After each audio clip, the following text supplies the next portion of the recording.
Alléluia, gloire à l'Éternel. Bienvenue donc à cet enseignement sur le Mora. On continue notre série à la gloire de l'Éternel et on écoute ce que l'Esprit a à nous montrer, en fait, afin de nous former, de nous façonner dans les temps prophétiques que nous vivons.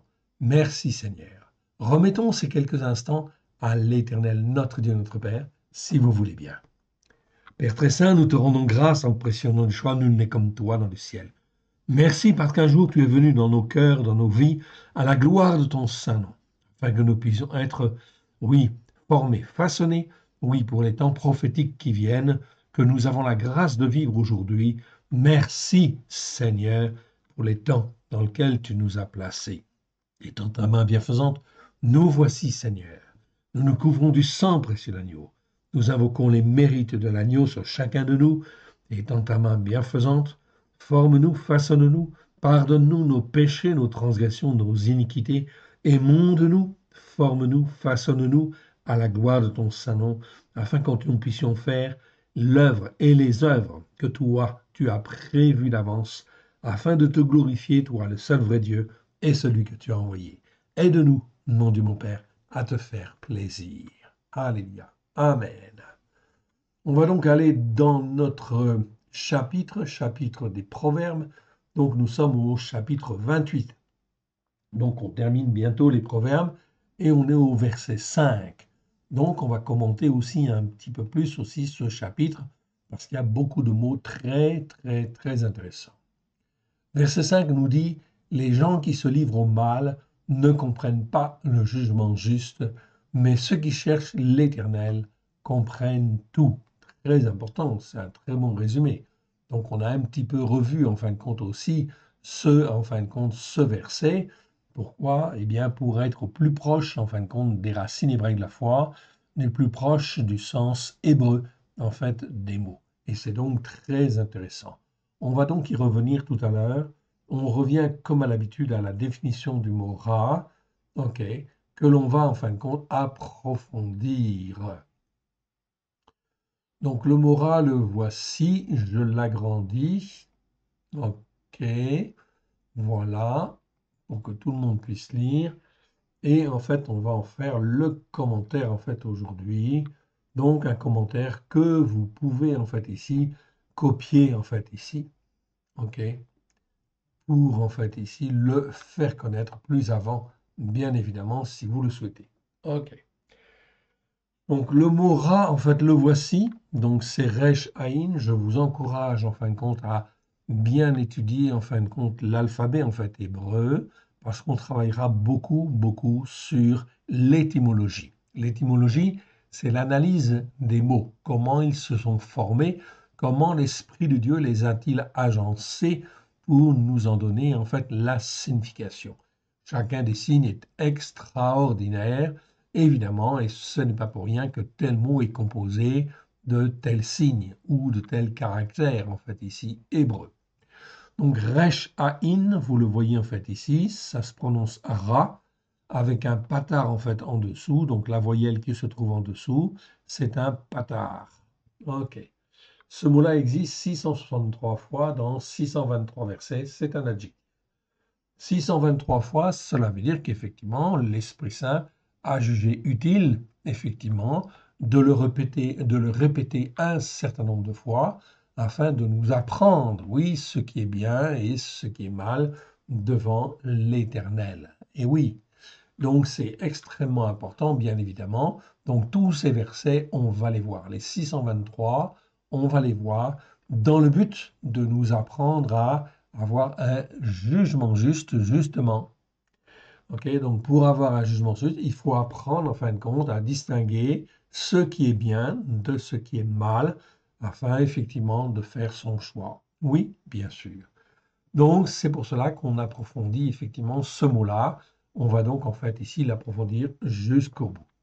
La première fois où le mot apparaît, c'est dans Genèse chapitre 2, verset 9, okay, où l'on parle de l'arbre de la connaissance du bien et du mal. Cet arbre, okay, les descendants d'Adam, en fait ici, n'y avaient pas le droit d'accès, en fait ici, évidemment. Pourquoi? Eh bien, parce que c'est extrêmement, en fait, important et fondamental. Cette étude, en fait, de ce qui est mal, en fait, ici, est très, très, très importante parce qu'on s'aperçoit que tout le monde fait ce qui est mal, effectivement. Donc, effectivement, donc, nous sommes tous condamnés, en fait, à mort, effectivement, et la seule chose qui, en fait, nous rachète, nous permet d'échapper, en fait, à cette condamnation à mort, ok, eh bien, c'est le sang de l'agneau, c'est Christ. D'où l'importance, effectivement, en fait, ici, lorsque je donne mon cœur et ma vie à Yeshua, eh bien, je peux accéder à la connaissance du bien et du mal parce que je connais Christ et parce que, en fait, Christ me permet d'apprendre à marcher selon un jugement juste et dans la justice par la foi. Et oui, il n'y a que comme ça que l'on peut marcher dans un jugement juste, ok, et dans la justice par la foi. Mots que nous avons étudiés, jugement juste et justice par la foi, que nous avons étudiés, je vous renvoie aux vidéos là-dessus, et c'est très clair, la volonté de Dieu, c'est que nous apprenions à marcher selon un jugement juste dans la justice par la foi. La justice par la foi, c'est la justice que Christ nous donne par le sang qui a été versé. Oui. Donc ça nous permet d'apprendre en fait ici la connaissance du bien et du mal. Donc même si nous découvrons ce qui est mal, oui, dans nos cœurs, dans nos vies, eh bien ça veut dire qu'on demande pardon et en fait ici on est racheté par le sang de l'agneau et effectivement ça nous permet de grandir dans la connaissance du bien et du mal devant l'Éternel et de devenir un homme mature en fait ici ou une femme mature. Oui. Donc le mot ra, en fait ici, resh aïn, veut dire, on consulte les dictionnaires, ça veut dire mal, mauvais, ce qui est mal, ce qui est mauvais, les graves. Bon là-dessus, les dictionnaires ne se sont pas trop trompés, effectivement, sur ce mot-là, en fait ici, en général, c'est pas mal traduit. En fait ici, il y a des erreurs, oui, parce que mal, en fin de compte, on le traduit parfois par méchant. Et non, ce n'est pas ça, puisqu'en fait, il y a un autre mot pour dire méchant, c'est rachat, etc. Ok, donc attention en fait aux interprétations. Donc on recalera tous les versets pour bien en fait montrer que le mot ra, ça définit ce qui est mal ou le mal en fait ici. Selon les écritures hébraïques anciennes, la racine resh in, donc on revient à la racine en fait elle-même, ok, eh bien elle est l'emblème de tout ce qui est terrestre, opaque et mauvais. Et oui, donc ça c'est extrêmement important de bien retenir en fait ici, la racine resh in, c'est l'emblème de tout ce qui est terrestre, opaque ou mauvais. Terrestre, on avait vu des mots, comme par exemple, en fait, le voisin, le prochain, en fait, ici, c'est réa, en fait, ici. Donc, il n'est pas forcément mauvais, mais il est terrestre, en fait, ici. Donc, cela veut dire qu'effectivement, il faut qu'il soit formé, façonné, qu'il puisse connaître effectivement, en fait, ici, la parole de Dieu, afin de s'élever, oui, bien sûr, et devenir un frère ou un ami, oui, bien sûr. Donc, tout ce qui est terrestre, opaque et mauvais, c'est en fait la racine Rechaïn. Comme dans 1 Roi 11, 6, donc on le cite très souvent à chaque fois. Pourquoi? Parce que Salomon fut en fait un homme exceptionnel, un roi exceptionnel qui a été rempli en fin de compte de sagesse et d'intelligence. Comme aucun homme n'a été rempli sur la terre. La sagesse de Salomon, elle était connue de par en fait les nations et on se déplaçait spécialement à Jérusalem pour voir ce roi-là qui était rempli de la sagesse en fin de compte de Dieu sur la terre. C'est donc très important. C'est une référence. Il a existé. Oui, bien sûr. Donc aujourd'hui, le roi ou le président qui écouterait en fait ici la Torah et qui la mettrait en pratique, eh bien évidemment, en fin de compte, l'Éternel le soutiendrait évidemment, et il aurait en fait bénédiction sur bénédiction. Oui, bien sûr, car ça fait partie des promesses de l'Éternel. Mais le monde étant ce qu'il est, effectivement, les hommes, en fait, ici, négligent la Torah et la laissent de côté. Résultat des courses, eh bien, ils vivent avec leur loi, en fait, ici, qui n'est pas forcément, en fin de compte, conforme à la Torah de Dieu. Rappelons que, en fait, ici, les cieux et la terre ont été faits par l'Éternel Dieu, notre Père, et donc il donne la terre à qui il veut, et donc les rois, les présidents sont comme des gérants, en fait, ici, de la terre que l'Éternel Dieu leur donne. Sur la terre d'Israël, en fait ici, eh bien l'Éternel avait demandé dans la Torah que le roi, en fait ici, soit un frère, c'est-à-dire un croyant. Oui, bien sûr. OK. Et non seulement qu'il soit un croyant, mais qu'il soit, en fin de compte, qu'il ait une copie de la Torah, en fait, qu'il avait à demander au sacrificateur afin de pouvoir y lire et la mettre, en fait, sur son chevet, effectivement, et la lire tous les jours, effectivement, afin de rester dans la grâce de Dieu, car les seuls jugements justes, ok, qui perdurent et qui sont justes devant l'Éternel, ce sont les jugements qui sont dans la Torah. Oui, voilà pourquoi, en fait, ici, le mot ra existe 663 fois aussi. C'est pour nous apprendre à distinguer ce qui est bien et ce qui est mal devant Dieu, donc d'avoir un jugement juste. Dans les Écritures, il est dit, tous les jugements de l'Éternel sont justes. Donc on peut dire que tout système judiciaire qui existe, okay, qu'il soit français, américain, allemand, italien, etc., les juges, en fait, ils jugent normalement, en fait, ici, pour Dieu. Voilà pourquoi ils ne sont pas assujettis normalement au gouvernement. Oui, bien sûr. OK? Donc ça, c'est extrêmement important, en fait, à comprendre. Oui, bien sûr, ils jugent, mais ils jugent pour Dieu, en réalité. OK? Donc, quand on a cette conscience-là, quand on est croyant et que l'on a cette conscience-là, c'est très bien, c'est une très bonne chose. L'Éternel Dieu étend sa main sur ce pays-là. Si effectivement ce pays-là n'est pas en fait ici sur les lois de Dieu, en fait ici, sur la Torah, ok, eh bien, en fin de compte, dans ce cas-là, en fait ici, il ne peut pas être juste. Les jugements ne peuvent pas être pleinement justes. C'est impossible. Car si c'était possible, cela voudrait dire qu'un homme est capable en fait de concevoir un système légal, un système judiciaire, des lois qui soient au-dessus des lois de l'Éternel Dieu. C'est impossible. On est bien d'accord. Donc ici, chez l'homo, Salomon fit ce qui est mal aux yeux de l'Éternel. Il ne suivit point pleinement l'Éternel comme David, son père. Voilà pourquoi il a chuté. Voilà pourquoi son royaume a été divisé, oui, à la fin de son règne. Bon, l'histoire, on la connaît bien. Aujourd'hui, nous sommes à la 106e vidéo. Ok, nous sommes à la 591e fois où l'on rencontre le mot rat. 591 sur en fait 663. Ok, donc vous voyez, il nous en reste en fait ici 63 plus en fait ici 9, ce qui veut dire en fait 72 à voir. 72 en fin de compte mots en fait ici à retrouver. Oui, bien sûr. On les fera tous, oui, c'est important, en fait ici. Voilà pourquoi cette série, elle est un petit peu longue, mais elle est extrêmement riche et on apprend chaque semaine, oui, bien sûr, au travers de l'actualité pour mettre en pratique, oui, bien sûr. Donc, c'est la 591e fois où l'on trouve en fait le mot rat dans les Écritures.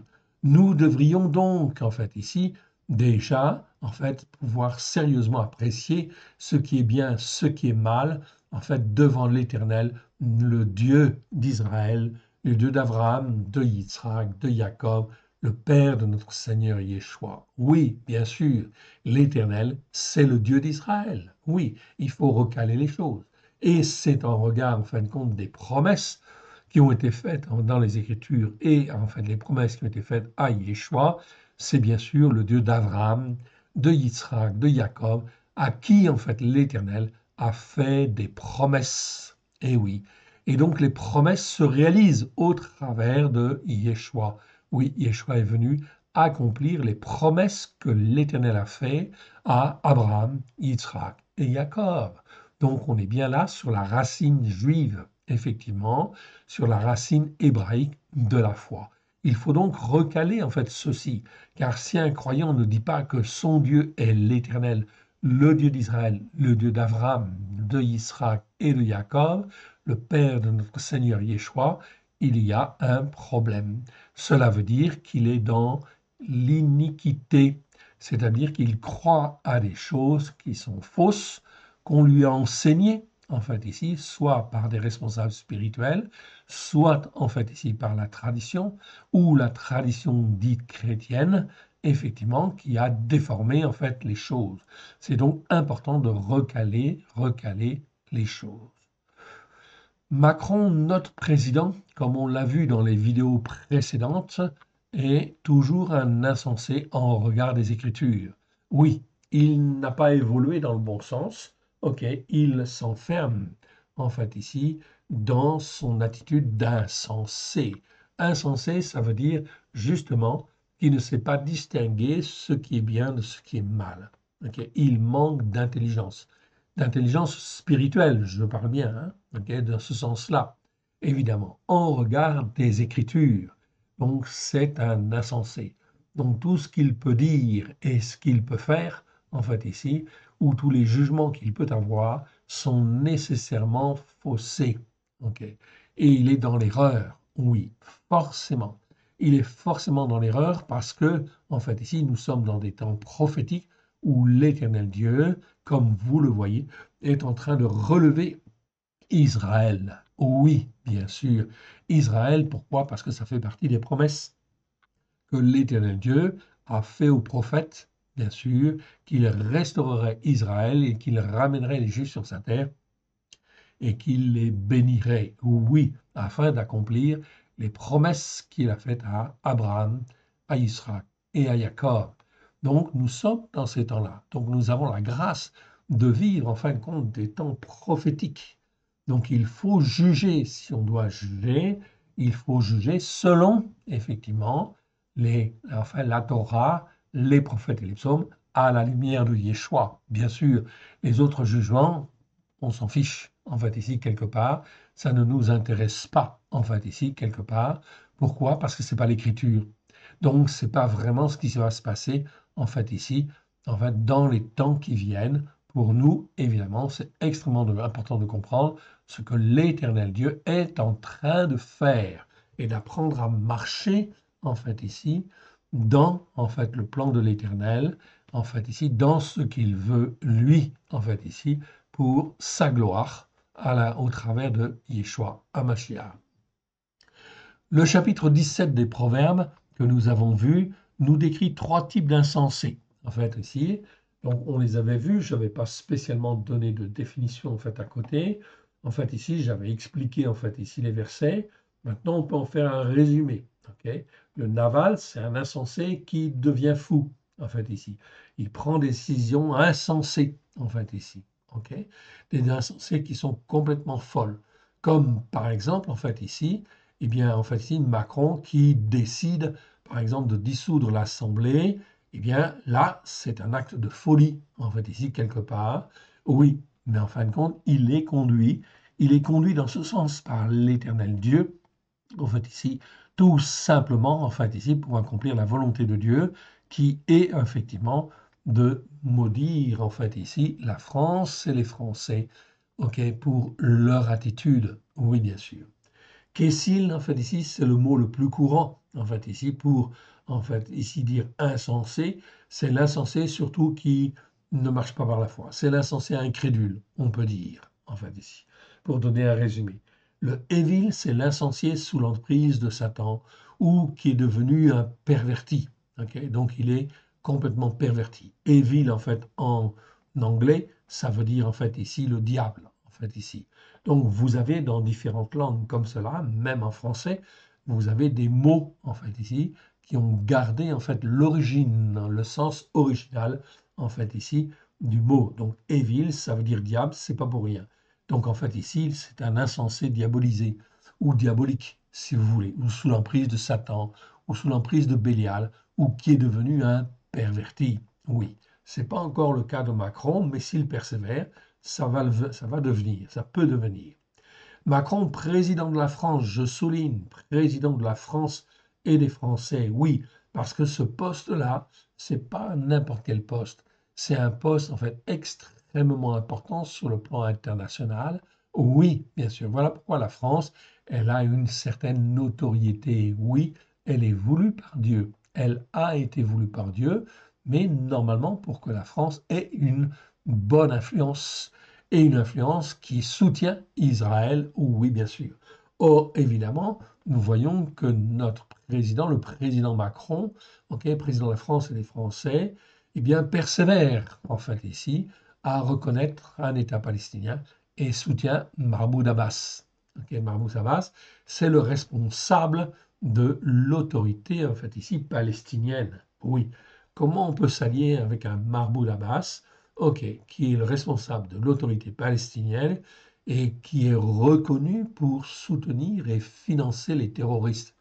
Ça va pas. C'est vraiment, en fin de compte, des mauvais jugements, oui, bien sûr.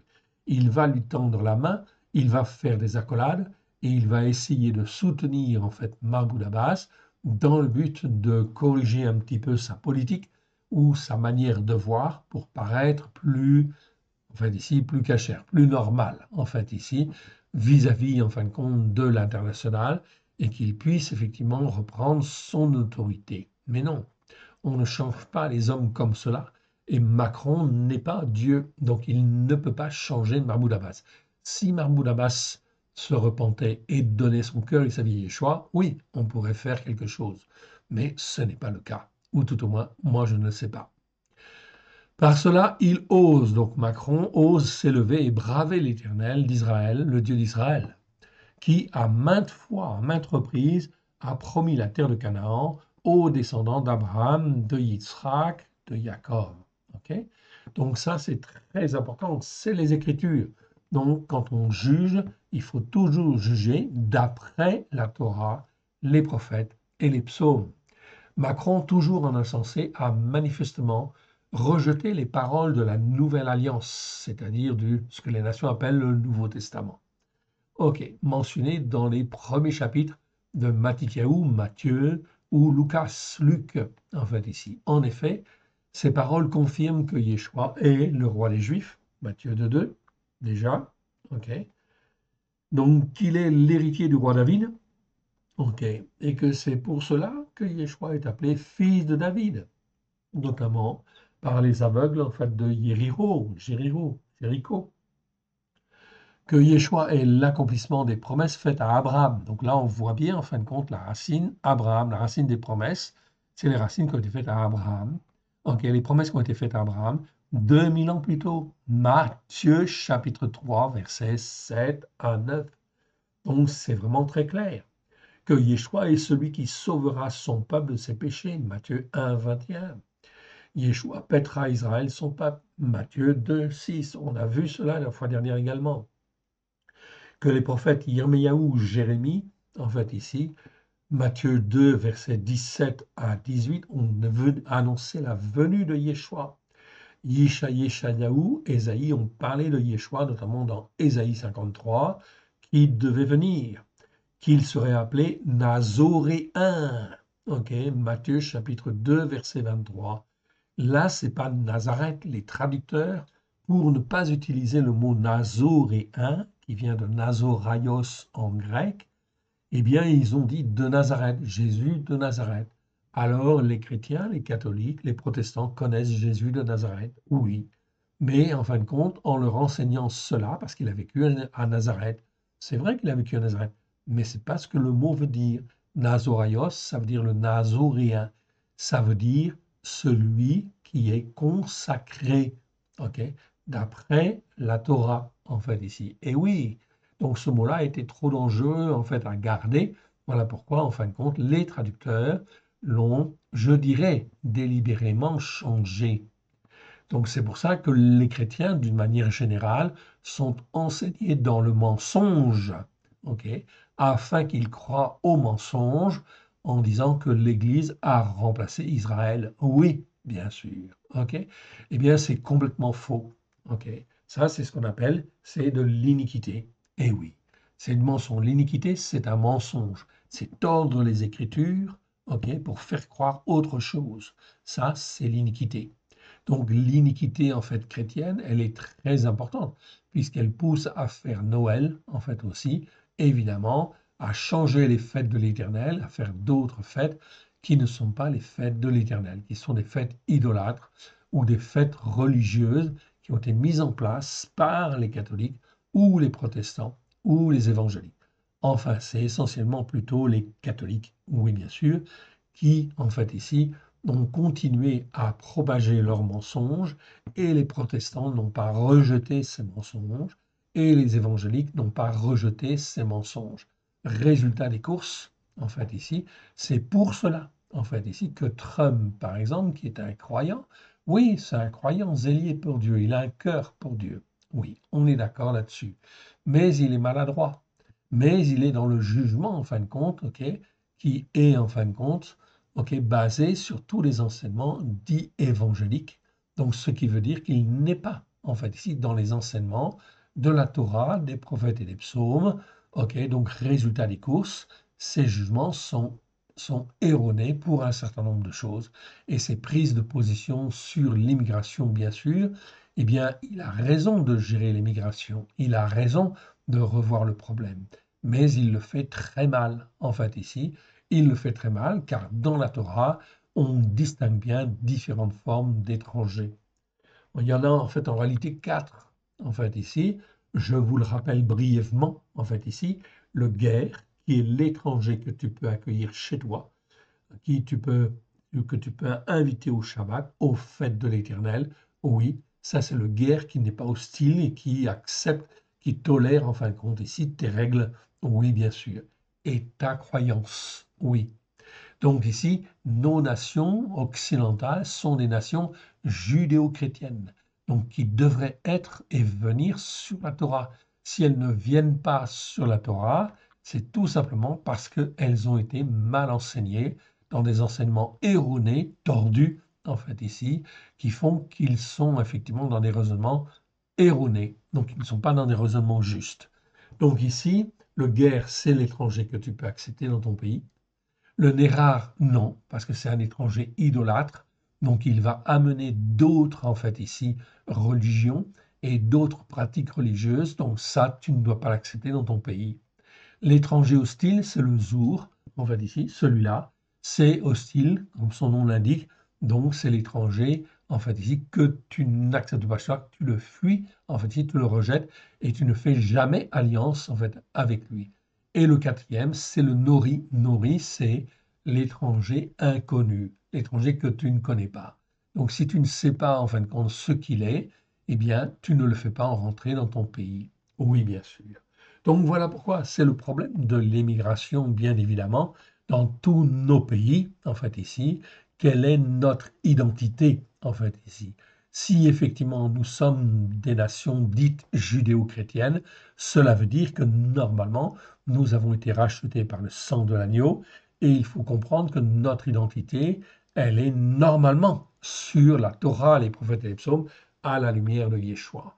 Mais comme la plupart des responsables chrétiens ne connaissent pas cette vérité ou, en fait, ici, l'ont enseignée en la déformant, eh bien, résultat des courses, leurs jugements sont faussés.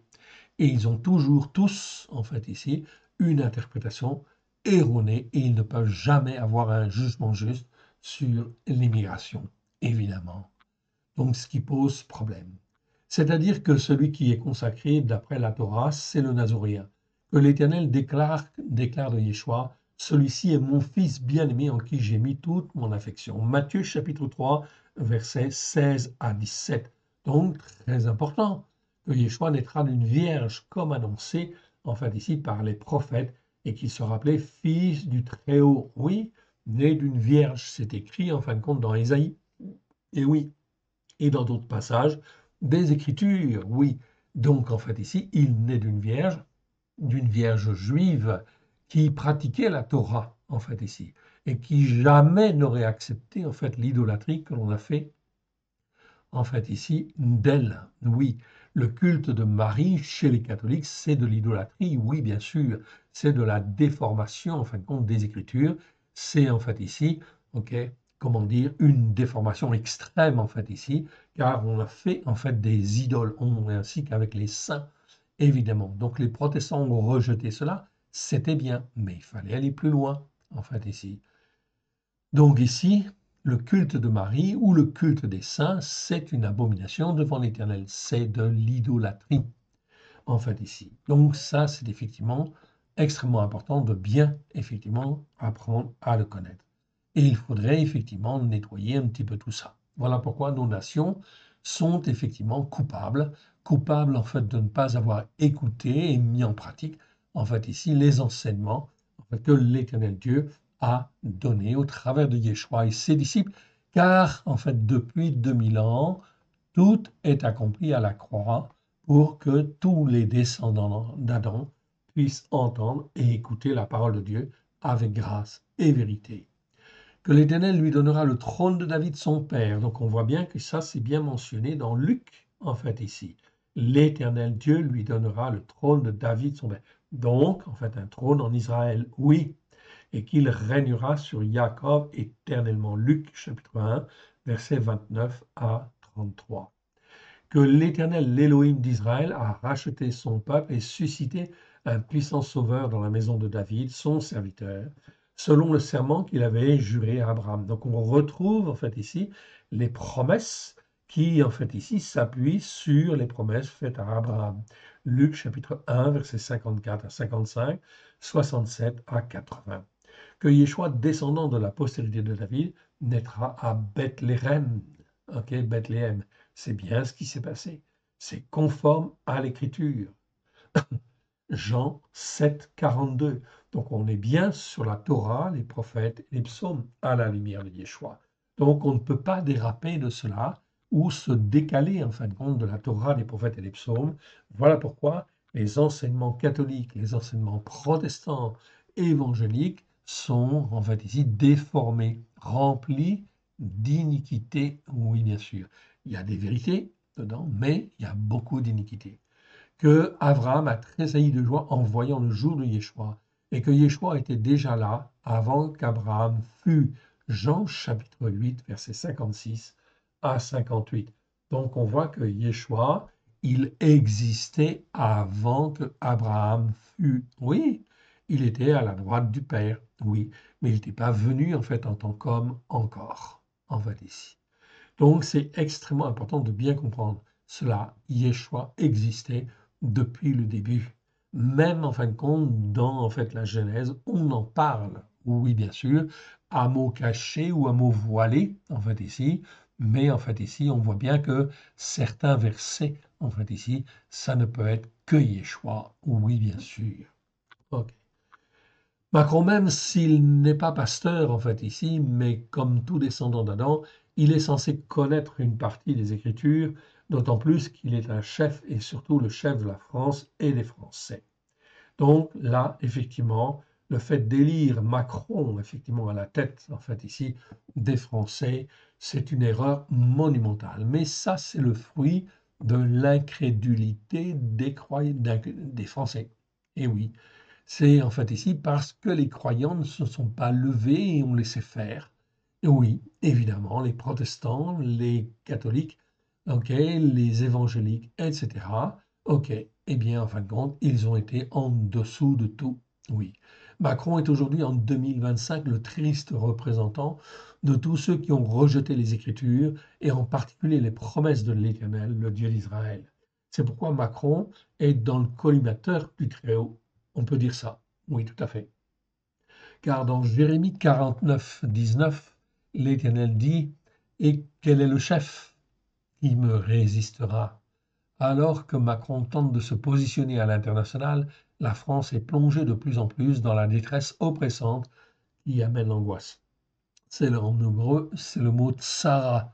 Donc on n'est pas encore physiquement, on ne ressent pas encore cette détresse oppressante qui amène l'angoisse, mais elle arrive.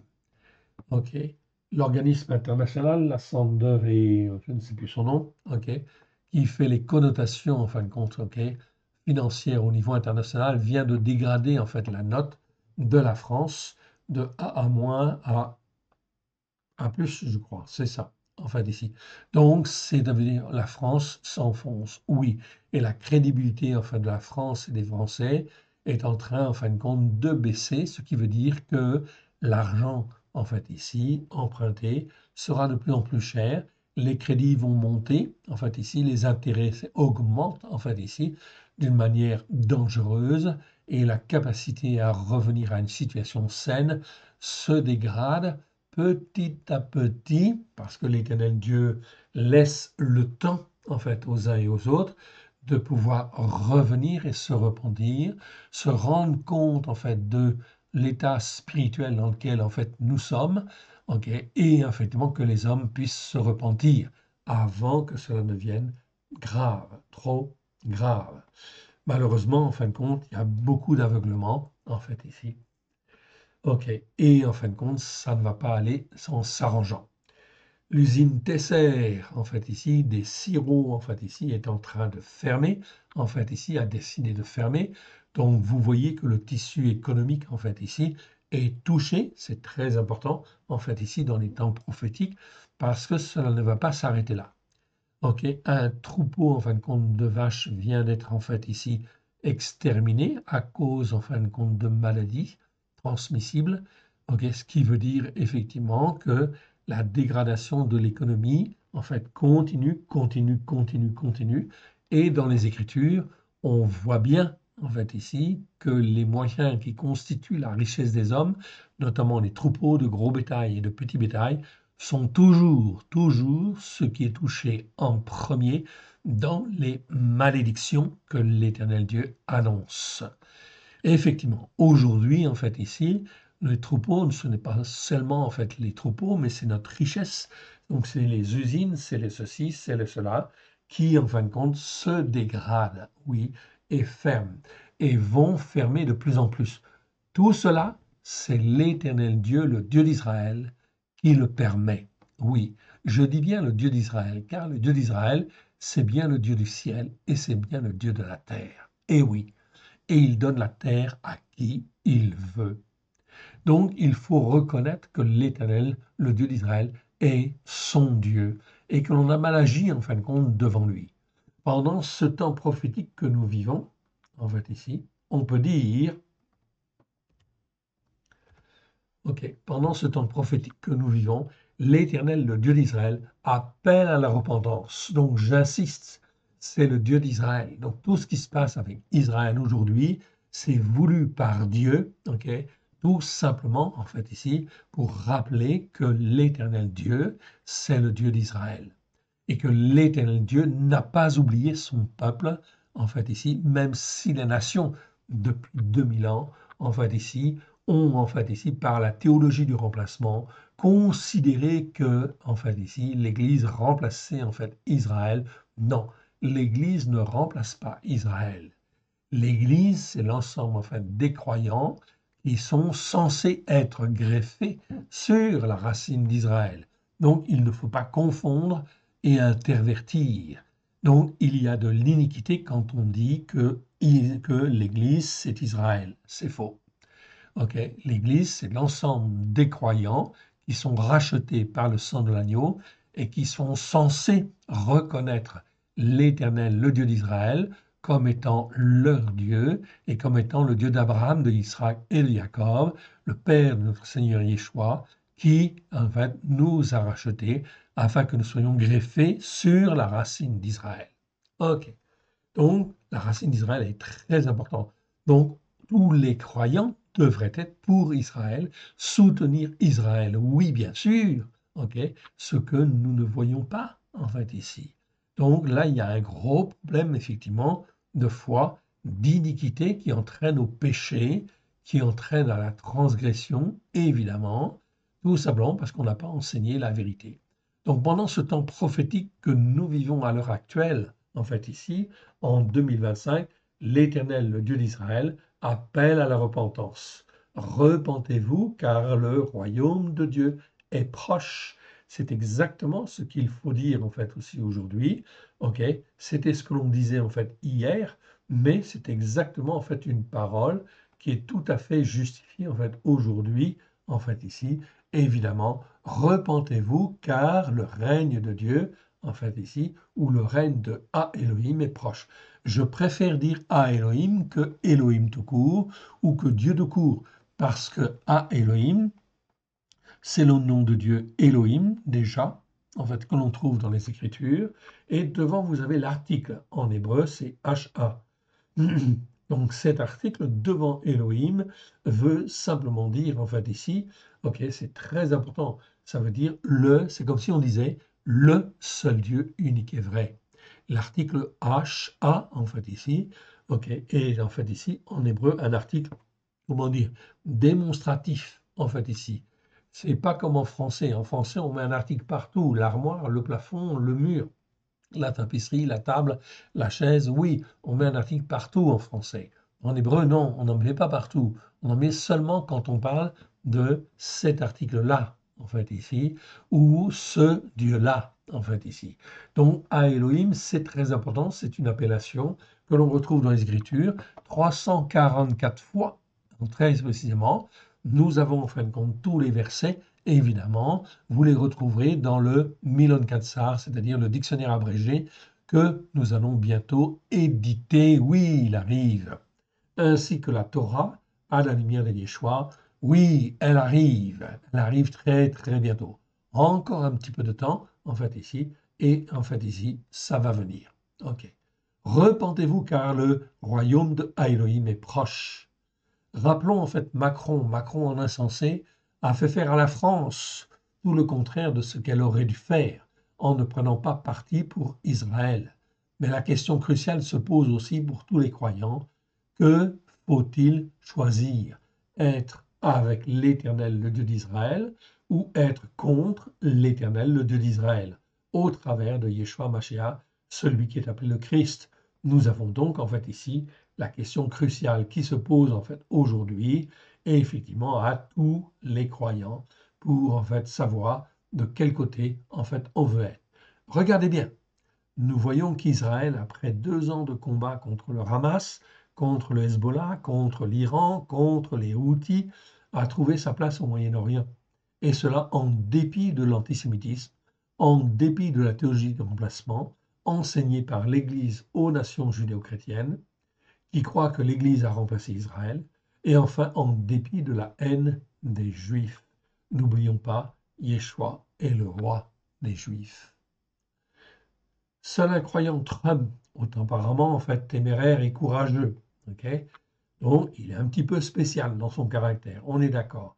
Ah, mais il prend la bonne décision en fait en ce qui concerne en fait ici le combat en fait ici dans le monde par rapport en fin de compte à Israël devant l'Éternel. Il a le bon combat, oui bien sûr. Trump a un tempérament téméraire et courageux. Il a osé s'élever en faisant les bons choix devant l'Éternel, le Dieu d'Israël. Il n'est pas parfait, certes, mais tous peuvent voir que l'Éternel, le Dieu d'Israël, guide ses pas pour soutenir Israël, afin qu'Israël puisse trouver sa place dans les temps de la fin. Oui, nous sommes dans les temps de la fin, ok? Dans les temps prophétiques que nous avons la grâce de vivre aujourd'hui, ok? Comme les Écritures le disent dans Proverbe 28, 5, Macron, en insensé, n'a rien compris et il ne peut pas comprendre ce qu'est un jugement juste. Oui, bien sûr, il ne peut pas comprendre, en fait, ici, parce que c'est un insensé, il ne comprend pas le jugement juste. Ok? Donc, il est aveuglé, en fait, ici.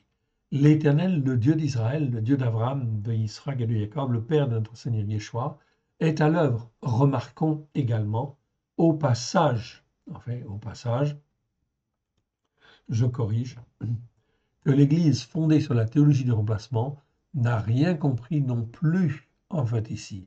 Elle se comporte comme, en fait, ici, des insensés. Cela fait pourtant 2000 ans que tout est accompli par Yeshua. Et les hommes, les croyants de confession judéo-chrétienne, continuent d'ignorer ce qui est écrit. Rappelons les fondements prophétiques en quelques mots. Christ est juif. Il est le roi des Juifs et les croyants qui sont rachetés par le sang de l'agneau doivent être greffés sur les racines d'Israël, Romains chapitre 11, ok, notamment, selon les promesses faites à Abraham. Ok, donc ça, c'est vraiment clair. Tout, ok, tout part d'Abraham, qui est le père des croyants sur la terre, à qui les promesses ont été faites. On voit donc que les croyants des nations, dites chrétiennes ou judéo-chrétiennes, n'ont pas non plus un jugement juste devant l'Éternel. Donc c'est important en fait de voir la notion de jugement. Je renvoie aux vidéos que nous avons faites sur le mot jugement devant l'Éternel, le Dieu d'Israël. Elles font donc ce qui est mal. Donc là, on arrive bien. On peut dire, et on peut dire très clairement, elles font ce qui est mal devant l'Éternel, le Dieu d'Israël. Donc on peut dire aujourd'hui, oui, ce n'est pas de la calomnie, ce n'est pas de la médisance. Elles font ce qui est mal devant l'Éternel, le Dieu d'Israël. Au cours des 20 derniers siècles, les promesses de l'Éternel, le Dieu d'Israël, au travers de Yeshua Mashiach, celui qui est appelé le Christ, n'ont pas été annoncées et enseignées comme elles auraient dû l'être. Au contraire, on leur a enseigné aux croyants le mensonge et ils croient au mensonge. C'est pour cela que la France s'est choisi un président qui est insensé, un insensé.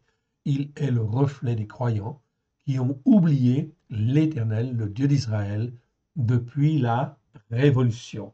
Je cite la Révolution car la Révolution, c'était une chance, en fait, ici, pour les Français, pour la France et les Français. Oui, au travers de la Révolution, l'Éternel Dieu permettait que la France et les Français soient libérés du joug, enfin ici royal, du joug des rois, en fait ici, qui abusaient, bien évidemment, et qui avaient déformé en fait les Écritures, et également du joug catholique qui en fait exerçait une pression extraordinaire. Alors, en fait ici, depuis ce temps-là, ils errent à droite, ils errent à gauche, au gré du vent qui souffle sur eux.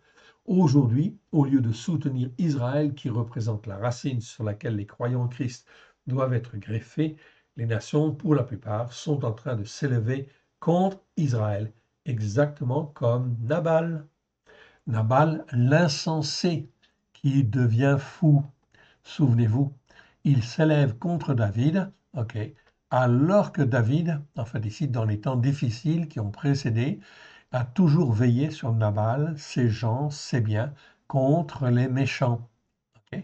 Donc en fait, avec la Révolution, l'Éternel, le Dieu d'Israël, donnait à la France et aux Français l'opportunité de se dégager du joug malsain de la royauté pervertie, mais aussi de la tutelle des catholiques. Eh oui, et l'Éternel avait prévu en fin de compte aussi. C'est impensable en fait ici et impossible que l'Éternel n'ait pas prévu en fait de susciter en fait des croyants à droite et à gauche. Mais l'Éternel de Israël n'a jamais voulu que la France et les Français deviennent un peuple laïque qui oublie son Dieu. Certainement pas. Au contraire, au travers des protestants, des évangéliques et de certains hommes, comme Fabre d'Olivet, je le cite en fait ici, l'Éternel, le Dieu d'Israël, espérait que la France et les Français puissent retrouver sa place, son identité inscrite dans les Écritures. Avant même que le monde ne soit, l'Éternel Dieu, dans sa pensée, en fait ici, avait prévu que la France, en fait ici, puisse exister et que les Français puissent exister et puissent être un peuple pour soutenir, en fait, Israël. Espérer que la France et les Français puissent retrouver sa place, son identité inscrite dans les Écritures. Bien sûr que notre histoire est judéo-chrétienne, mais nos racines sont bien plus profondes encore, car France, en fait ici, France se dit Tsarfat en hébreu. Je vous l'écris en fait ici. Tsarfat. Tsarfat, ça veut dire en fait le creuset en fait ici. Donc au sens propre, c'est le creuset où on forme les bijoux, ce qui est précieux. Mais au sens figuré, en fait ici, c'est tout ce qui est en fin de compte, ok, merveilleux en termes d'idées, en termes de philosophie, en termes de, comment dire, de toutes sortes de choses, de croyances, d'interprétations. En fait, ici, sur la Torah, les prophètes et les psaumes, la France avait, en fait, ici, une opportunité extraordinaire que n'avaient pas d'autres nations, en fait, ici. Voilà pourquoi la France, elle a un rôle particulier à jouer. Elle avait un rôle particulier à jouer. Voilà pourquoi le Seigneur, en fait, suscite parmi les Français des hommes et des femmes afin qu'ils puissent donner la révélation qu'il voulait donner. La France et les Français trouvent en réalité son identité dans la Torah, les prophètes et les psaumes. Donc la France, elle n'est pas catholique, non, elle est chrétienne, on est bien d'accord. Mais une chrétienne, en fait ici, une France chrétienne qui en fait doit être ancrée sur la Torah, les prophètes et les psaumes, oui, bien sûr, non pas catholique, non pas protestante, non pas évangélique, non, il faut trouver son chemin. Et le chemin, c'est en fait sur les racines de la Torah, des prophètes et des psaumes. S'il y a une nation en dehors d'Israël qui peut dire Torah et Metz, ok, c'est-à-dire qui veut dire ta Torah et la vérité, c'est la France et les Français. Et oui, mais la France et les Français ne l'ont pas dit, les pasteurs, les prêtres, etc., ne l'ont pas dit, en fait, ici, officiellement, pour le crier, en fait, sur les toits et dire que la Torah est la vérité. Ok, or je rappelle que Fabre d'Olivet, eh bien, il a fait une grammaire en fait hébraïque et elle a été éditée en 1815. Et en fin de compte, depuis ce temps-là, eh bien, on ne voit pas de pasteur, on ne voit pas de prêtre qui s'élève en fait ici pour dire en fait ici, nous avons été mal enseignés et en fin de compte, ok, même les traductions que nous avons sont en fait erronées. Cela suffit. Ok, la Torah est la vérité. Oui, bien sûr. C'est la France qui doit aussi le dire et qui peut le dire. La France et les Français est la première en fait des nations. Est la première des nations parmi en fait les nations du monde qui ait été choisie, pour montrer l'exemple. Ok, choisi donc IE puisqu'on parle de la France, qui était choisie pour montrer l'exemple. La France et les Français ont été choisis pour soutenir en fait Israël. Donc notre place, en fin de compte, elle est bien en soutien à Israël. Or, je sais très bien que ce n'est pas parce qu'il y a certains partis qui sont contre Israël, voire pro, en fait ici, Palestine, etc., que les Français le sont. Non, je suis persuadé que 80% des Français sont pour Israël. 20% ne le sont pas. Oui, c'est un juif qui disait cela, mais je crois que c'est plutôt vrai ce qu'il disait. Ok. La plupart des Français ne sont pas en fait contre Israël. Non, au contraire. La France et les Français ont été choisis pour soutenir Israël qui est et restera le premier-né devant l'Éternel. Donc Israël, c'est le premier-né. Okay, c'est pas parce qu'il est tombé et il a chuté. Oui, bien sûr. Ok, le temple de Jérusalem a été détruit en 70 et les Juifs ont été dispersés. Mais ce n'est pas pour cela, en fait, ici, que l'Éternel Dieu a abandonné son peuple. Non, il veut le restaurer et c'est ce que nous voyons. Devant tout le monde, en fin de compte, depuis 1948, qu'est-ce que nous voyons? Nous voyons que la terre d'Israël est restaurée, en fait, ici, quelque part, ok, dans une petite dimension pour le moment, en fait, ici, mais que la main de l'Éternel, elle est là, manifestement là, pour relever Israël. Vous vous rendez compte que la terre d'Israël, comme je l'ai dit déjà, c'est plus petit que la Bretagne. Okay.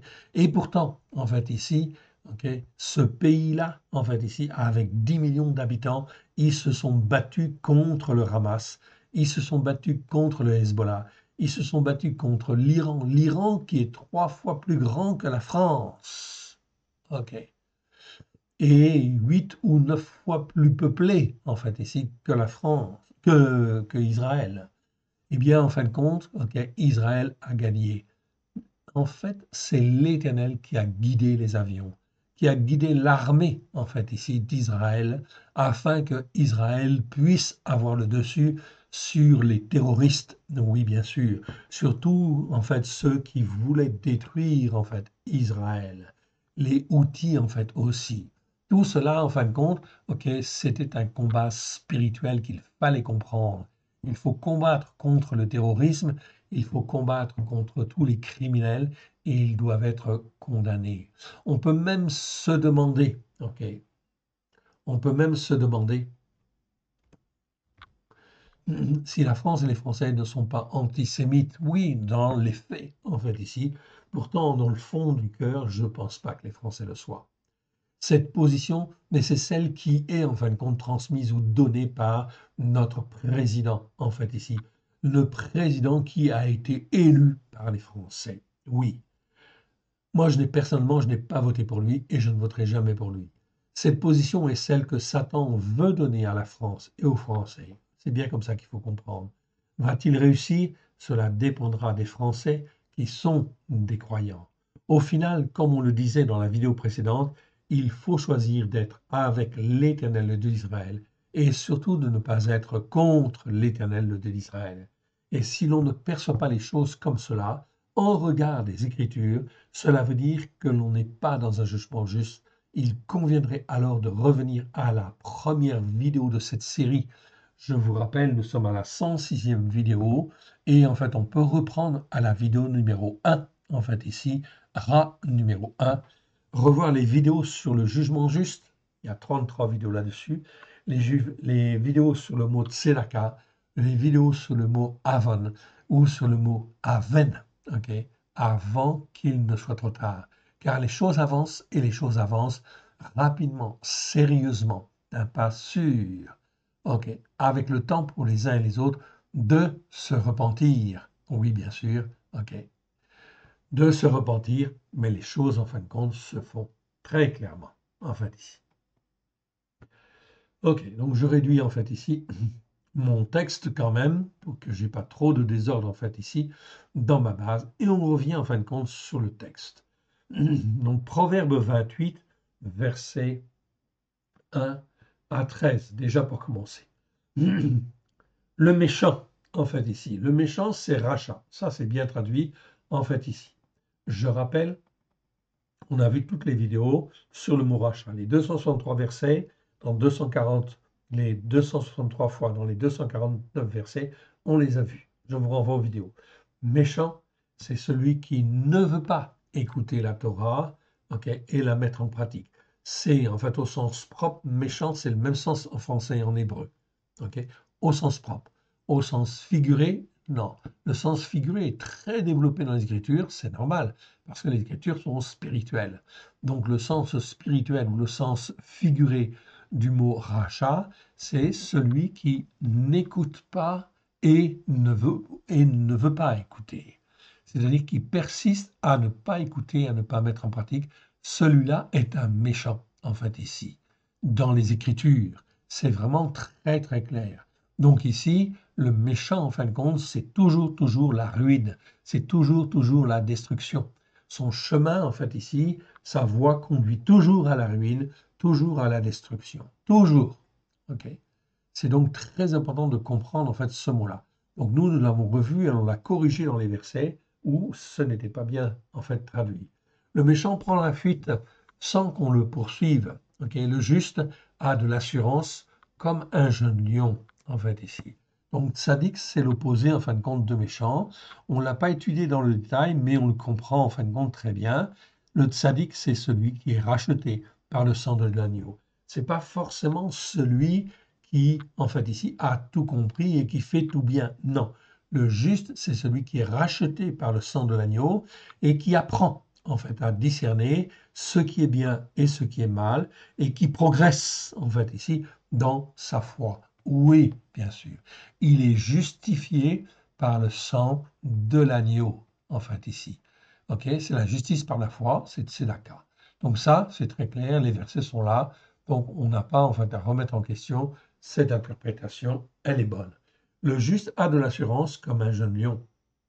Quand le pays est dans la transgression, les chefs sont nombreux. Et oui, il y a beaucoup de chefs. Mais avec un descendant d'Adam qui fait comprendre ce qui est bien et ce qui est mal et qui a du savoir, le règne se prolonge. Donc là, on a le verbe bin. Donc je vais m'y arrêter 2 minutes. En fait, ici, on l'a vu. Bin, ça veut dire être intelligent. Donc je vous le montre. Bin, en fait, ici, lorsque le verbe est conjugué en la forme simple, c'est-à-dire vocale, ça veut dire être intelligent. Intelligent à discerner ce qui est bien et ce qui est mal. On a vu déjà ce en fait, mot-là en fait, dans certains versets. Donc, bin, c'est un verbe, ok, 170 fois dans 162 versets. Quand c'est conjugué au cal, en fait, ça veut dire être intelligent, en fait, ici, à discerner ce qui est bien et ce qui est mal. Ok, c'est ça, bin, ok, le mot bin. Quand le verbe est conjugué au ifil, c'est une autre forme verbale qui est très courante en fait en hébreu. C'est en fait rendre intelligent quelqu'un d'autre, c'est-à-dire lui faire comprendre ce qui est bien et ce qui est mal. Donc on peut traduire en fait ici, et c'est très bien. C'est en fait ici tout à fait, ça correspond très très bien au sens hébreu en fin de compte du verbe, conjugué en fait au ifil. Donc bin conjugué au ifil, ça veut dire, en fait ici, un descendant d'Adam qui fait comprendre ce qui est bien et ce qui est mal. Eh bien, en fait ici, lorsqu'on a un descendant qui fait comprendre ce qui est bien et ce qui est mal, et qui a du savoir, en fait ici, ok, c'est mieux que science, en fait ici, parce que science, ça fait appel à beaucoup de technologie, etc. Mais ici, on parle de savoir spirituel, et qui a du savoir, le règne se prolonge. Eh bien, c'est tout à fait évident, oui, bien sûr. Voilà pourquoi on ne peut pas mettre, en fait, ici, comme président n'importe qui, en fait, ici, évidemment, en fait, ici. Pourquoi? Eh bien, c'est essentiel pour la France et les Français, évidemment. Ok? Parce que la France, elle a un rôle à jouer, effectivement, auprès d'Israël. Et pour le moment, elle ne le joue pas. Donc ici, on a vu en fin de compte descendant d'Adam, en fait ici. Donc ici, je vois en fait ici le mot Adam. Adam, ça existe 551 fois dans 526 versets. Ok, la première fois dans en fait Genèse 1, 26. Quand on rencontre ce mot-là, la plupart du temps, en fait, les traducteurs traduisent par homme. Mais on ne peut pas le traduire par homme, parce qu'il y a d'autres mots pour dire homme. Donc ici, descendants d'Adam, nous, on les a repérés, tous ces versets, et en fin de compte, on a corrigé. Chaque fois qu'on a le mot Adam, en fait, ici, on va toujours traduire par descendant d'Adam, parce que c'est le vrai sens. C'est un descendant d'Adam, c'est tout. C'est la seule caractéristique qui est importante, en fait, ici. Donc, un descendant d'Adam, c'est un juif, c'est un français, c'est en fait un allemand, c'est un russe, c'est un américain, c'est un japonais, c'est un chinois, c'est un descendant d'Adam, c'est un Africain, en fait ici, c'est un descendant d'Adam. Oui, c'est Adam dans ce cas-là. Il n'est pas spirituel, on est d'accord. Ok, mais si c'est un descendant d'Adam qui sait faire comprendre ce qui est bien et ce qui est mal, c'est très bien. Ça veut dire qu'il a de la culture et il ne va pas rester en fait ici, en fait comme un descendant d'Adam. Oui, il va devenir un Ish ou un Geber dans ce cas-là. Donc ici, je vous donne le mot Adam. Donc ce mot-là, vous avez en fin de compte ici tous les versets. Ok, vous les retrouverez dans le Milon Katsar, c'est-à-dire le dictionnaire abrégé que nous avons édité. Vous avez là tous les versets. Donc vous pourrez corriger si vous le voulez dans vos Bibles, effectivement, tous les versets si vous le voulez. Ok, nous l'avons corrigé dans notre version, à nous. Ok. Donc ici, qui fait comprendre ce qui est bien et ce qui est mal, ça c'est très très très important. Ok, et qui a du savoir, le règne se prolonge car l'Éternel le bénit et le garde. Un homme fait, en fait, ici, ah, eh bien, je vois en fin de compte ici, Geber. Vous voyez un autre mot qui est traduit par homme. Dans nos traductions au français, oui. Donc, on ne fait pas la distinction entre Adam, entre, en fait, ici, un Geber. Un Geber, c'est toujours un homme exercé, un homme fait, un soldat, un guerrier. C'est quelqu'un qui est façonné, en fait, ici. C'est un guébert. Ok. Donc, en fait, ici, il y a toujours une progression, en fin de compte, dans les hommes. Il y a Adam, en fin de compte, d'abord. Ensuite, il y a Enoch, en fait, ici. Ensuite, il y a Ish. Et ensuite, il y a Geber. Geber, c'est l'homme fait, l'homme instruit. Donc, je ne peux pas traduire par homme tout court, en fait, ici. Ok. Un homme fait qui est dans le besoin et qui extorque en fait les faibles, en fait ici, est une pluie qui emporte tout. Oui, parce qu'un homme fait, un homme mature, un homme en fin de compte ici, il devrait être en fait ici enseigné sur la Torah, sur les prophètes et les psaumes. Mais s'il n'est pas enseigné sur la Torah et les prophètes et les psaumes, il devient un homme fort, un homme fait, un homme instruit, mais il fait forcément ce qui est mal. Et en fin de compte, quand il est dans le besoin, ok, et il extorque, eh bien, les faibles, il est comme une pluie qui emporte tout. Il n'y a plus de pain. Et oui, bien sûr. Donc la parole de Dieu est vraiment, en fin de compte, très claire et très explicite, en fait, ici, dès lors que l'on corrige un petit peu, en fait, ici, les sens, en fait, ici, des mots qui ont été mal traduits. Verset 4. Ceux qui abandonnent la Torah louent le méchant. Alors là, on a bien le mot Torah. Le mot Torah existe, en fin de compte, 219 fois, en fait, ici, dans 213 versets. Donc nous l'avons repéré, évidemment, et chaque fois, en fin de compte, on ne traduit pas ce mot-là. Il ne devrait jamais être traduit. La Torah, ça représente les 5 premiers livres, c'est le cœur même des Écritures. Donc on ne devrait pas le traduire parce qu'il est mal traduit par le mot loi. C'est l'enseignement de Dieu, l'enseignement que Dieu donne aux hommes, tout simplement. Donc il est très précieux. On n'aurait jamais dû le traduire. Dans toutes les langues, on aurait dû garder le mot Torah, en fait, ici, pour que toutes les nations puissent être enseignées de la même manière et aient la même référence, la même Torah. Oui, bien sûr. Ceux qui abandonnent la Torah louent le méchant, oui.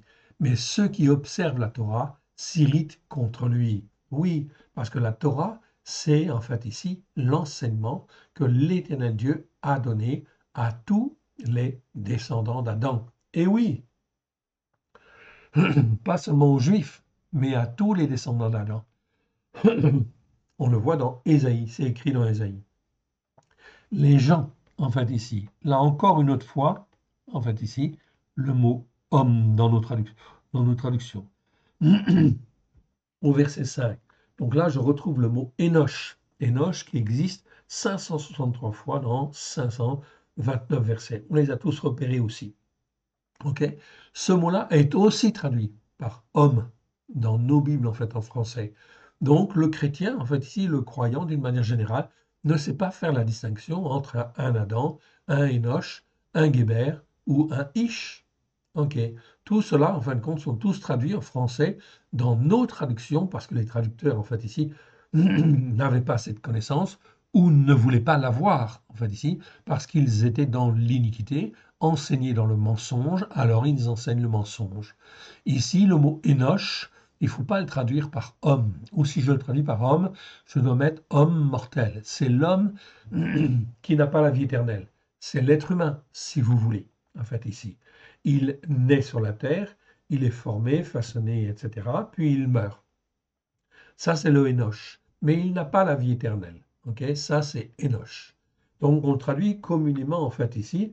C'est bien de le traduire par les gens, en fait, ici. Un terme plus généraliste, en fait, ici. Ok, donc, Enoch, ça n'a rien de spirituel. Ok, les gens qui se livrent au mal, ok, ne comprennent pas le jugement juste. Donc, ça, c'est très, très, très important, évidemment. Donc, les gens qui ne sont pas des croyants, Enoch nous parle de ça, qui se livre au mal, à ce qui est mal, ok, qui se livre au mal, qui se livre à ce qui est mal. C'est même encore mieux, à ce qui est mal. En fait, ici, ne comprennent pas le jugement juste.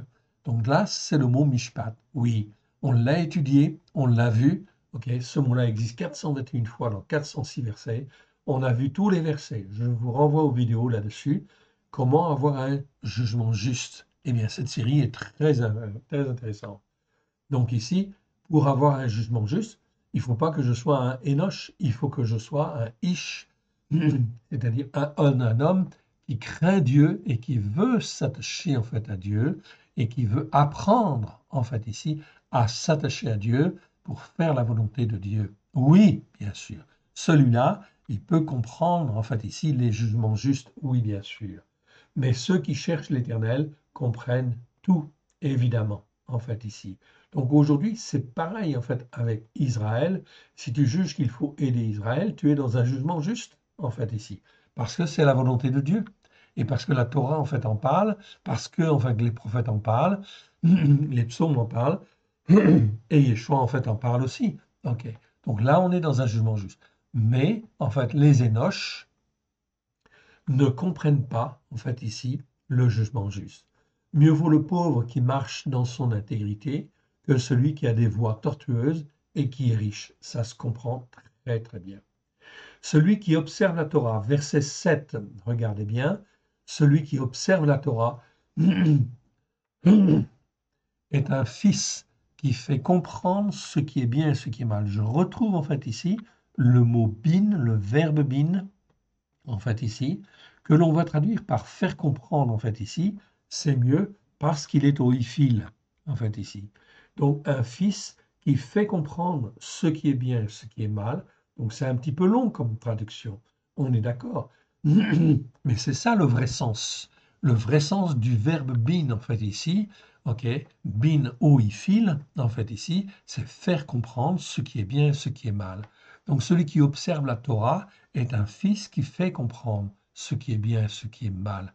Okay. Mais celui qui fréquente les débauchés fait honte à son père. Donc là, on comprend très très bien. Donc le croyant, en fait, ici, eh bien, qui appartient à Christ, qui a été racheté par le sang de l'agneau, il faut qu'il apprenne, en fait, ce qui est bien et ce qui est mal, et qu'il enseigne, en fait, ici, ce qui est bien et ce qui est mal. S'il n'enseigne pas ce qui est bien et ce qui est mal, à quoi il sert? Okay. Il ne sert à rien, en fait, ici. Donc ici, il a été racheté, mais pourquoi il a été racheté? Ben, en fait, on ne sait pas. En fait, ici. Celui qui augmente ses biens par l'intérêt et l'usure les amasse pour celui qui a pitié des pauvres. Okay. Ça, c'est une règle de Dieu, très importante. Si quelqu'un détourne l'oreille pour ne pas écouter la Torah, sa prière même est une abomination. Très bien ce verset. On voit, c'est vraiment très très clair. Celui qui détourne l'oreille pour ne pas écouter la Torah, sa prière même est une abomination. C'est pas moi qui le dis, c'est la parole de Dieu. Là, on voit, c'est vraiment très très clair. Celui qui fait s'égarer ceux qui sont droits dans la voie de ce qui est mal tombe dans la fosse qu'ils ont creusée. Mais ceux qui sont intègres héritent le bonheur. Donc, c'est vraiment clair en fait ici. Okay. Verset 11. L'homme riche se croit sage. Donc là, c'est l'homme en fin de compte, okay, instruit. Donc là, le mot ish existe 1636 fois dans 1431 versets. Okay, donc nous avons choisi effectivement que là, en fait, le mot ish, quand je vois le mot ish, c'est bien le mot homme qu'il faut garder. Donc on garde le mot homme pour ish. Mais ça veut dire que si je garde le mot homme pour ish, je ne peux pas garder le mot homme pour Adam, pour Enoch ou pour Guébert.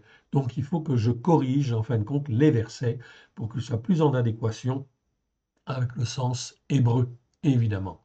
Donc ici, ish, je peux le traduire par homme. Ish, c'est l'homme en fin de compte capable d'être instruit, d'être façonné, capable de s'attacher en fait à Dieu, en fait ici, et de rester attaché à Dieu. Ce qui n'est pas toujours le cas en fait ici, mais normalement c'est ça. C'est un homme en fait instruit. Ok. L'homme riche se croit sage, mais le pauvre qui enseigne ou qui fait comprendre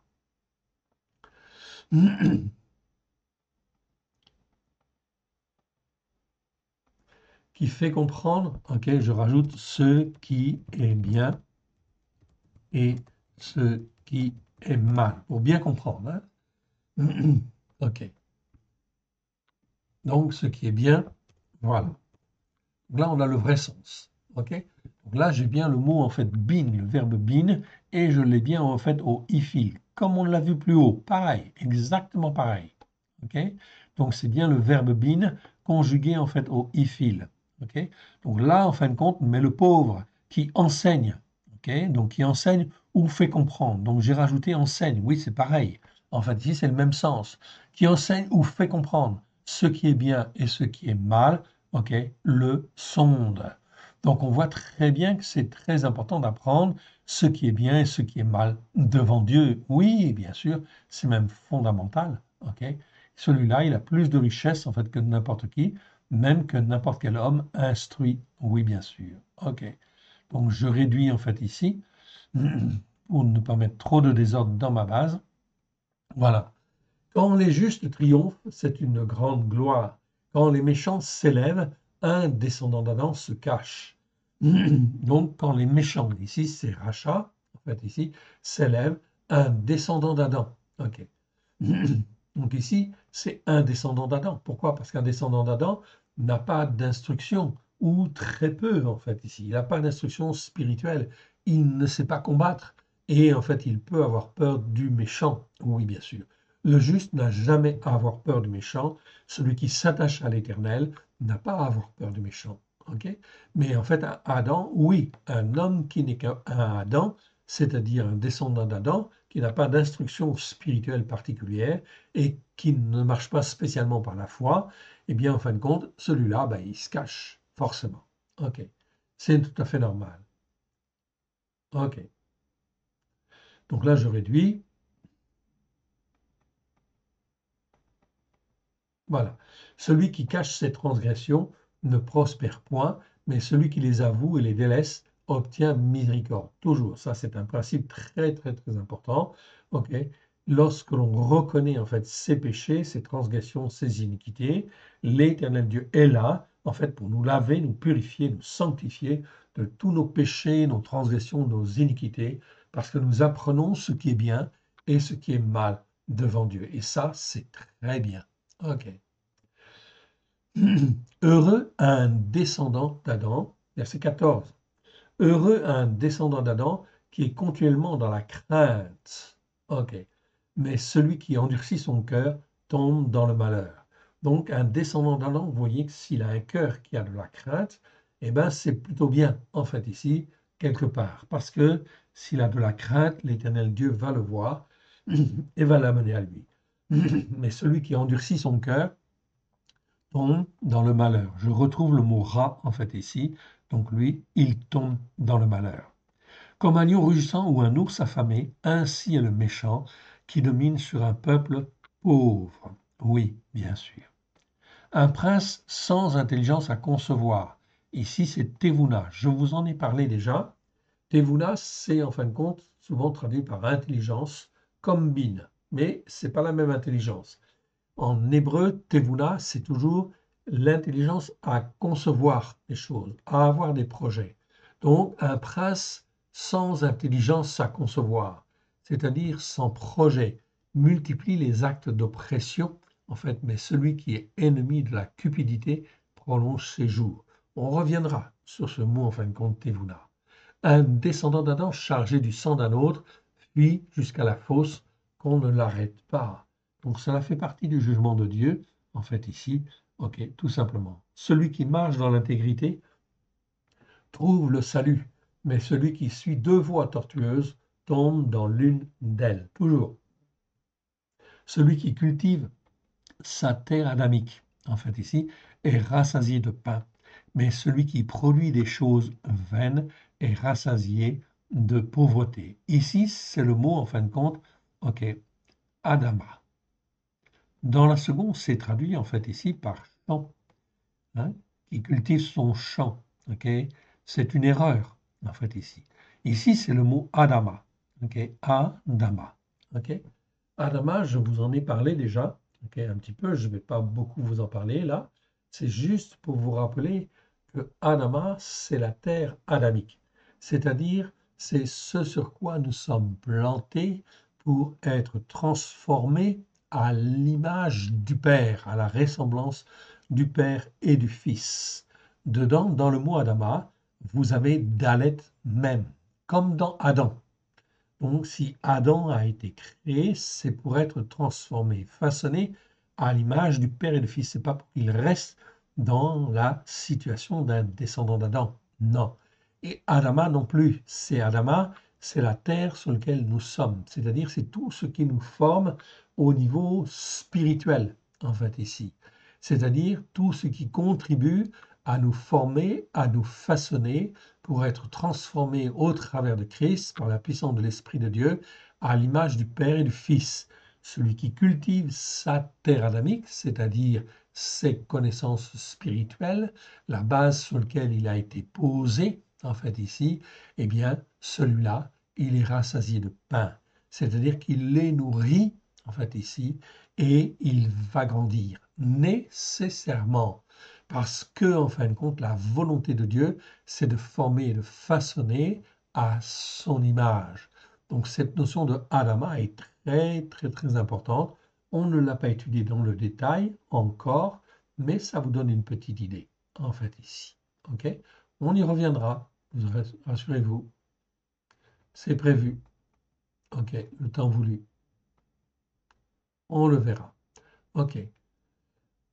Jusqu'à celui qui cultive sa terre adamique est rassasié de pain, mais celui qui poursuit les choses vaines est rassasié de pauvreté. Donc là, nous avons vu, en fin de compte, ici, jusqu'au verset 19, hein, c'est ça j'avais vu. Voilà. 1 à 13. OK. Ah oui, je continue. Je continue parce que je voulais aller jusqu'à 20. OK. Enfin, jusqu'à la fin du verset. Un homme, OK, Ish. Donc là, je retrouve le mot Ish. OK, Ish, qui à la fois, Emouna, très important ce mot, très mal traduit en fait en plus. Donc Emouna, 49 fois dans 49 versets, ça veut dire foi et c'est souvent traduit par fidélité. Ok, un homme fidèle. Non, c'est un homme qui a la foi. Ok, donc un ish qui a la foi, c'est très précieux en fait ici. Ok, donc un ish qui a la foi, okay, c'est un homme qui est capable d'être instruit, mais qui, en fin de compte, a la foi. Eh bien, celui-là, en fin de compte, eh bien, c'est super. Ok, c'est super parce que s'il a la foi, eh bien, en fait, tout est possible. Ok, un homme qui a la foi est comblé de bénédictions, dit l'Éternel. Ok, mais celui qui se hâte de s'enrichir ne reste pas impuni. Donc on voit ici quelque chose de très très important évidemment. Il n'est pas bon d'avoir égard aux personnes et pour un morceau de pain, un homme fait, un guébert. Je retrouve le mot guébert que j'ai vu tout à l'heure. Donc un homme fait, en fait ici, guébert se livre à la transgression, donc peut se livrer à la transgression. Et oui, il peut être sujet en fait à la chute, en fait ici. La preuve, nous voyons Salomon. Salomon, il n'était pas dans le besoin, en fait, on est bien d'accord, ok? Mais en réalité, en fin de compte, il s'est livré, en fin de compte, à l'idolâtrie de ses femmes, évidemment. Donc, un guébert peut très bien tomber, oui, bien sûr. Donc, il faut toujours veiller et être attentif, évidemment, à rester attaché à l'Éternel. Ce livre à la transgression, pacha, c'est la transgression, c'est pas le péché, en fait, ici. Ici, le mot, en fait, ici, c'est pacha. Je vous le montre. Donc P, Shin, Aïn, ok, ça c'est la racine du verbe pacha. Et ça veut toujours dire transgression. Ok. Transgression, c'est se rebeller, se révolter, en fait, ici. Ok. C'est pas simplement péché. Péché, c'est manquer le but, en fait, ici. Ici, en fin de compte, on n'est pas dans le péché, on est dans la transgression, en fait, ici. Ok.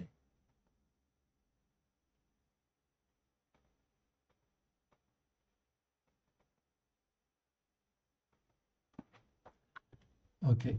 Voilà. Ok, c'est bon. Verset 22. Un homme qui a un œil mauvais. Donc ici, c'est un homme instruit, hein, c'est un ish, un homme mature, si vous voulez. Ok. Donc un homme mature, si vous voyez qu'il a l'œil mauvais. Ok. C'est pas un œil envieux, c'est un œil mauvais. Ok. Il est pas clair. En fait, ici, vous le voyez. En fait, ici, vous percevez qu'en fait qu'il a l'œil mauvais. En fait, ici, à hâte de s'enrichir, il ne sait pas que la disette viendra sur lui. Ok. Donc ça, c'est pour nous apprendre à discerner ce qui est bien et ce qui est mal. Donc on voit bien ici qu'on peut distinguer dans l'œil, en fait, ici, des choses mauvaises, en fait, ici. Donc, il faut un peu d'exercice, oui, bien sûr. Celui qui reprend un descendant d'Adam trouve ensuite plus de faveur que celui dont la langue est flatteuse. Ok, Donc là, on a vu, en fin de compte, ok, je n'ai pas besoin d'aller dans le reste, en fait, ici, du verset. Mais j'ai besoin de retrouver mon mot, en fait, ici. Mal, mon mot rat, pour le mettre là, et on va aller chercher, en fait, ici, le suivant. Oui, bien sûr. On va aller chercher le suivant, et le suivant se trouve, en fin de compte, ici, dans Proverbe 28, verset 22. Ça, c'est ce qu'on vient de faire. Et là, on est dans Proverbe 29, verset 6. Ok.